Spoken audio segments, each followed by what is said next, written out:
So I wanted to take a video of this Pasture feeder that I made a year or so ago. It works quite well. It's all homemade. So let me just kind of go through things with you.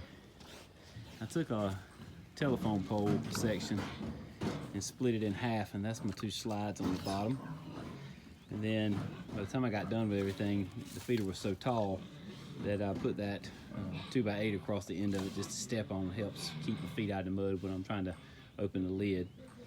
And if we look down on the inside of it,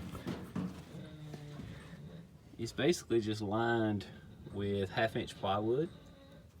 As you can see there, the tray funnels down to the bottom, and then you've got a board in the middle that kind of supports it.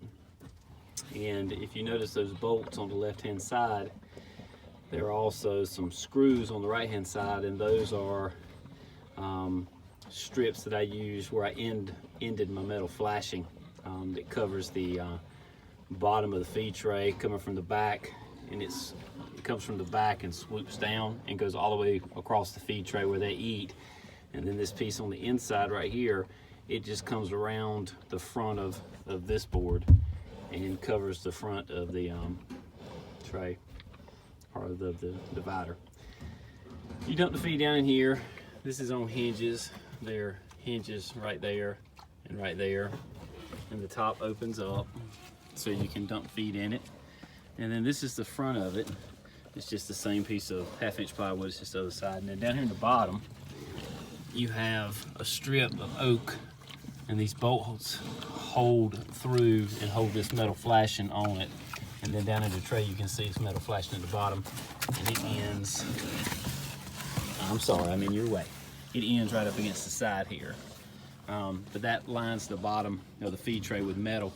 They had, initially, I didn't have that metal in the bottom of the feed tray, and they would lick it and scratch on it and rub on it till they got splinters built up in it. And so I was scared it would cause them health issues, so I lined it with metal. But anyway, it's pretty sturdy. And so then I came and lined the outside with some sawmill cut oak that I had. And it's heavy. I mean, a 400 or 500 pound hog rubbing on each side of it, as you can see right here and right here, they like to rub up against it. They haven't moved it. So it probably altogether weighs 500-600 pounds without feed in it. And then when it's full of feed, or when I put feed in it, you know, it obviously increases the weight. I put a piece of concrete pad I had in front of it right here, so they can stand on that and eat, so they won't have to stand in the mud while they eat. But it also helps because if you see that feed that's spilled out right there, because they like to root feed out the side, they'll end up cleaning that up. And so it doesn't waste any of my feed. The top is just leftover pieces of metal that I had. And I had that ridge cap right there, this little short section. Actually, I think I pieced it together to cover it. And so I built this side longer because that's the side that covers the feed tray. But I still noticed after it rained the first time or two that water was splashing off the concrete into the feed tray. So I had an old section of metal that is real thin gauge, it's real lightweight. It's stuff they used to use on telephone poles to cover wires that were running up the pole. I cut a section of that and just bolted it onto a piece of copper here and here, and that copper runs up the oak boards under the roof and is pinned, and you can see the bolts maybe right there. Let me see if I can focus in on it. Yeah, so that's the copper bolts right there, or excuse me, the copper